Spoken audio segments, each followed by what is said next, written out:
In his first season as head coach of the Los Angeles Lakers, J.J. Redick took on the monumental task of leading a team with high expectations and an eye on championship contention. Under his guidance, the Lakers finished the regular season with a 50-32 record, securing the number 3 seed in the highly competitive Western Conference.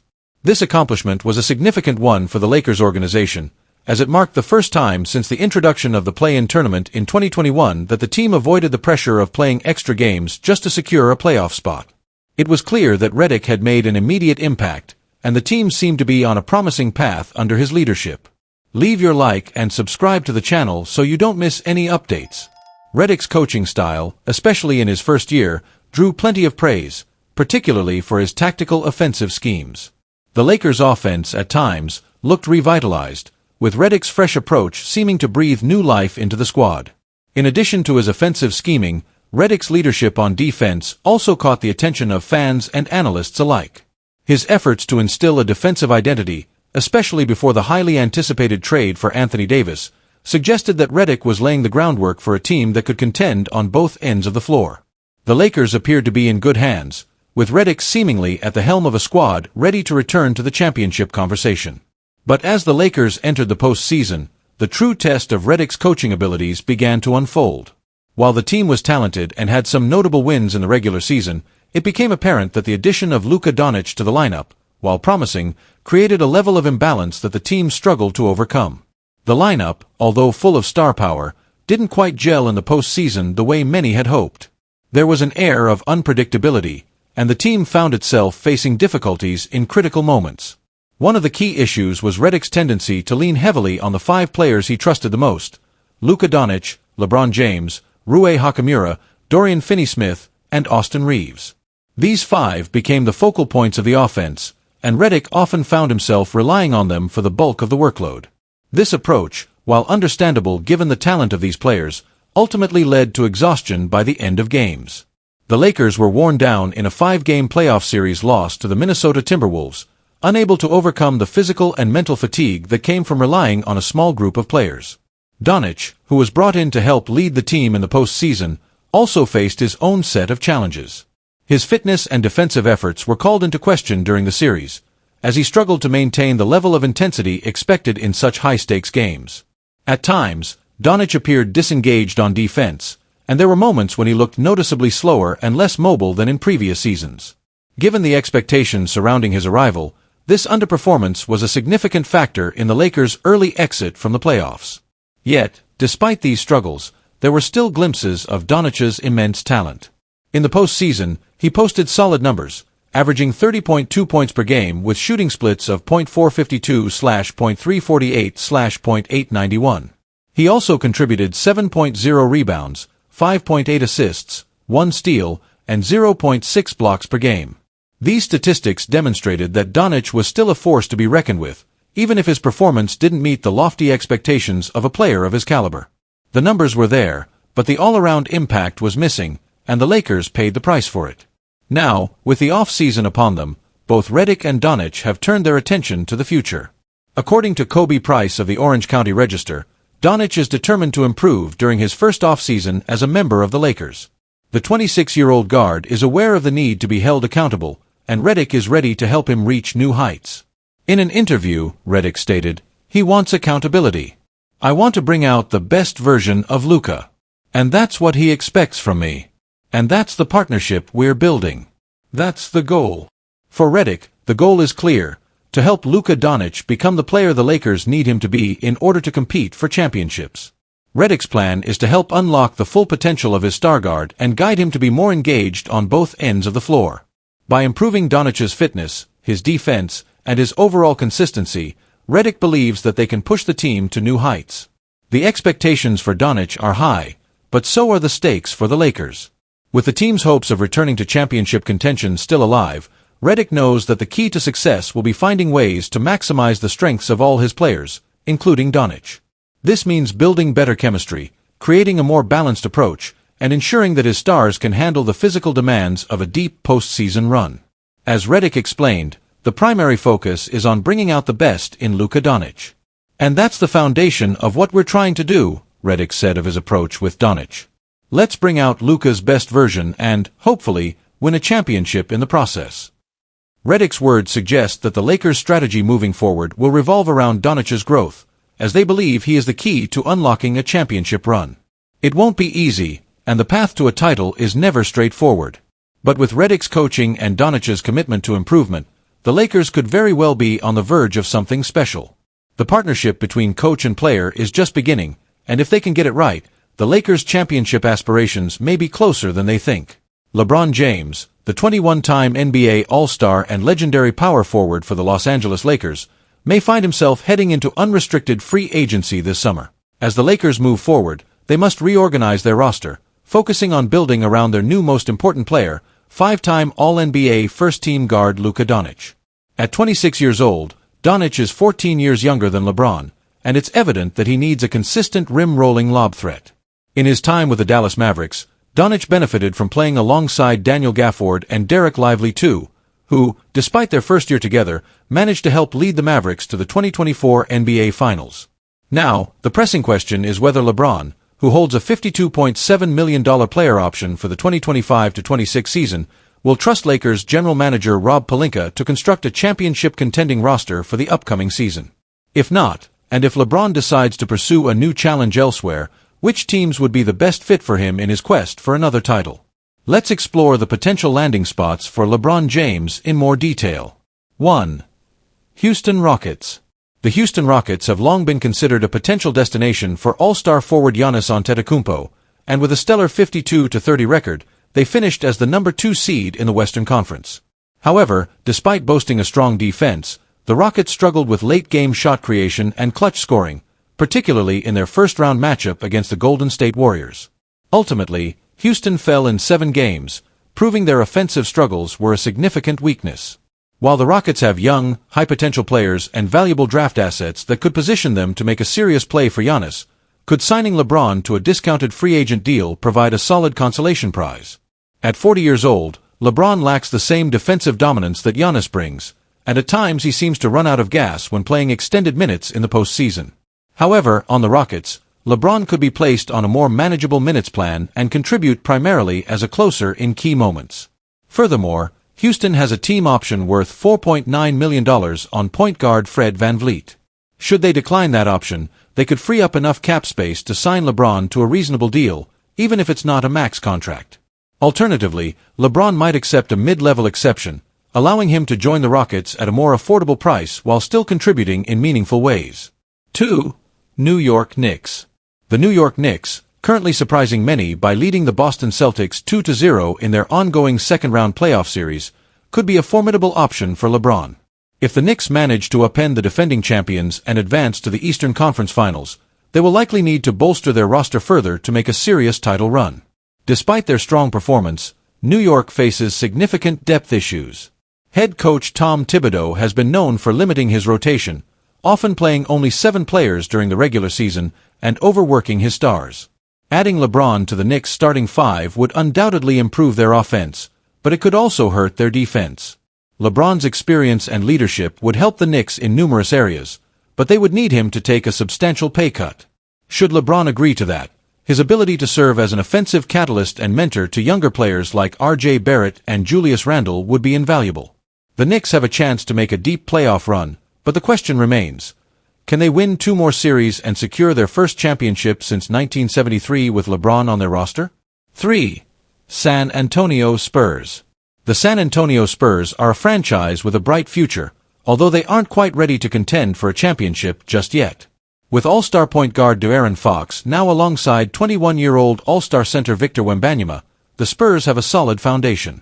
The team could realistically aim for the play-in tournament or even the playoffs next season. Additionally, they have an outside chance of landing another future star in the 2025 NBA draft, particularly if they improve their position in the lottery.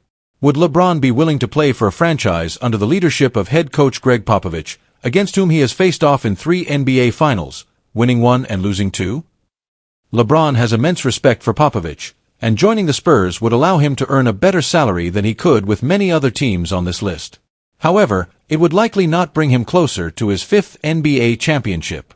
That said, LeBron's experience could help mentor young talents like Wembanyama and Fox, and the Spurs could offer him a leadership role, even if they aren't immediate championship contenders.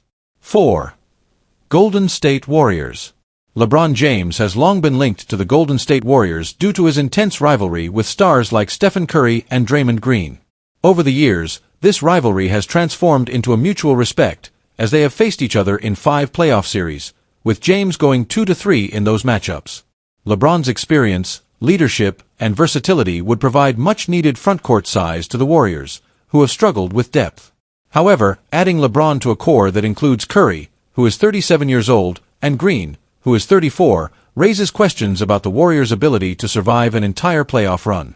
With their combined age and recent injury history, including major injuries suffered by LeBron, Curry, and Jimmy Butler during this year's playoffs, the Warriors would need to take a serious look at their long-term sustainability. While the Warriors have a strong pedigree and championship culture, the fit of LeBron on this aging team might face some challenges. Still, his addition could provide valuable support and make them a formidable force, provided they stay healthy. 5. Cleveland Cavaliers. The Cleveland Cavaliers have made a strong case for LeBron James' return, especially after securing the Eastern Conference's #1 seed for the first time since his departure in 2010. With a remarkable 64-18 regular season record, they have established themselves as a contender in the East. While the Cavs have plenty of talent, adding a versatile scorer and playmaker like LeBron could be the missing piece they need to make a deep playoff run. If LeBron decides to return to Cleveland, it would likely be in a supporting role, playing as the third or even fourth option behind All-Stars Darius Garland and Evan Mobley.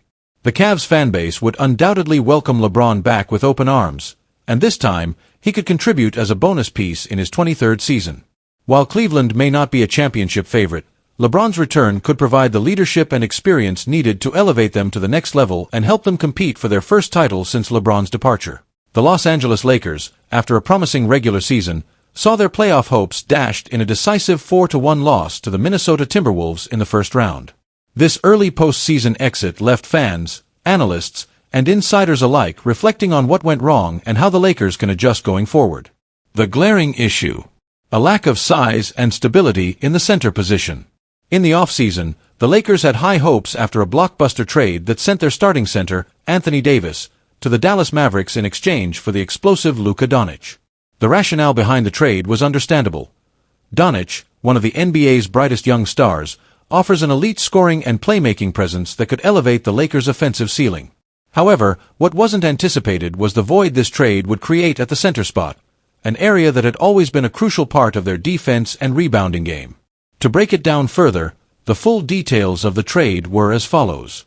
Lakers: Luka Doncic, Maxi Kleber, Markieff Morris. Mavericks: Anthony Davis, Max Christie, 2029 LAL first-round pick. Jazz: Jalen Hood-Schifino, 2025 Clippers second-round pick, 2025 Mavericks second-round pick. At first glance, this trade made sense. The Lakers were securing a superstar in Luka Doncic, who is just 26 years old, and immediately slots into their lineup as the primary ball handler and offensive catalyst. But despite the huge upside in acquiring Doncic, the Lakers suddenly found themselves in a position of vulnerability without a true starting center. This left their defense, particularly in the paint, susceptible, and their rebounding efforts took a noticeable hit. Lakers general manager Rob Pelinka admitted the impact of this trade. Speaking candidly after the Lakers' playoff exit, he acknowledged that the team's lack of size in the frontcourt became a significant issue. When you trade your starting center for a point guard of Luka's caliber, you're going to encounter some issues, Pelinka said. We saw that play out on the floor. Going into the offseason, one of our primary goals will be to address that gap and add more size to the roster, particularly in the center position. The trade may have been a gamble worth taking in the short term, but now, it's clear that the Lakers need to go back to the drawing board and find a way to add a solid center. Enter Mitchell Robinson, the New York Knicks 7-foot center, who could be the perfect solution to this problem. Greg Swartz of Bleacher Report has floated the idea of the Lakers acquiring Robinson in a trade that would send Jared Vanderbilt and future draft picks to the Knicks. Why Robinson? The Knicks' recent trade for Karl-Anthony Towns has essentially relegated Robinson to a bench role. While he has never been a consistent starter for New York, his playing time has dwindled in recent seasons, particularly with the Knicks now having more offensive options on their roster. For the Lakers, Robinson offers exactly what they need: a strong defensive presence in the paint and a relentless rebounder. While Robinson isn't known for being an offensive juggernaut, his skills on defense are among the best in the league for a center. He's an elite shot blocker, a key factor for a Lakers team that has struggled at times with rim protection. Robinson, 27, is a true 7-footer who knows his role and excels at it, said Swartz. He's a tenacious rebounder and an excellent shot blocker, averaging 2.7 blocks per 36 minutes in his 7-year career. His ability to clean up the glass and protect the rim would be a massive addition for the Lakers, who have relied heavily on players like LeBron James and Luka Doncic for offense, but need more stability and toughness in the frontcourt to compete at a championship level. One of the most intriguing aspects of Robinson's game is his ability to make an impact on the defensive end while staying within his role. Unlike some centers who may struggle in high-pressure playoff games, Robinson has shown the ability to rise to the occasion on defense, and with the Lakers' current roster, he wouldn't be asked to do too much on offense. His role would be clear: protect the rim, grab boards, and provide the necessary size to allow the Lakers stars to focus on scoring and playmaking. With Luka Doncic and LeBron James handling the majority of the offensive load, Robinson's contributions would be focused on doing the dirty work in the trenches, setting screens, blocking shots, and securing rebounds. This would allow the Lakers stars to have more freedom on the offensive end without worrying about being overexposed defensively. There are, of course, some potential concerns with Robinson. He isn't the most versatile offensive player. His game is primarily based on rebounding and blocking shots, with limited ability to stretch the floor or create scoring opportunities outside of pick-and-roll situations. However, for a team like the Lakers, who already have multiple playmakers in Doncic and James, this might not be an issue. Robinson's value comes from his defense, and in a system built around superstars, his lack of offensive polish could be overlooked. The other major consideration is whether the Knicks would be willing to trade Robinson, particularly given that he could still be a key piece for their defense. With Towns now in the mix, though, Robinson's role on the Knicks is uncertain. Moving him could free up minutes for younger players or allow the Knicks to bring in assets to build for the future. For the Lakers, acquiring Robinson would be a shrewd move, bolstering their defense and providing the size and rebounding that they desperately need. Another layer to this trade is the potential return for the Knicks. The Lakers have several young assets, including Jared Vanderbilt, who could be a solid fit for New York's defensive needs. Vanderbilt is a versatile forward who can guard multiple positions and would give the Knicks added depth on the wing. Along with future draft picks, this trade would provide New York with more flexibility for their own roster moves moving forward. For the Lakers, adding Robinson could give them the front-court depth they need to compete for an NBA title. With the defensive anchor they've been missing, the team would have more balance, particularly on the defensive end, where they struggled in key playoff matchups. If the Lakers can build a team around Luka Doncic, LeBron James, and Mitchell Robinson, they would have a much more well-rounded squad, capable of competing with the best teams in the Western Conference. In conclusion, the Lakers' needs are clear. They need size in the center position, and Mitchell Robinson could be the perfect fit. A trade that brings Robinson to Los Angeles, in exchange for Jared Vanderbilt and draft picks, would fill a major gap in the Lakers' roster. Robinson's shot-blocking and rebounding ability, combined with his knowledge of his role, would provide the Lakers with the defensive stability they need to compete at the highest level. If the Lakers can pull this off, it could be a game-changing move for their championship aspirations.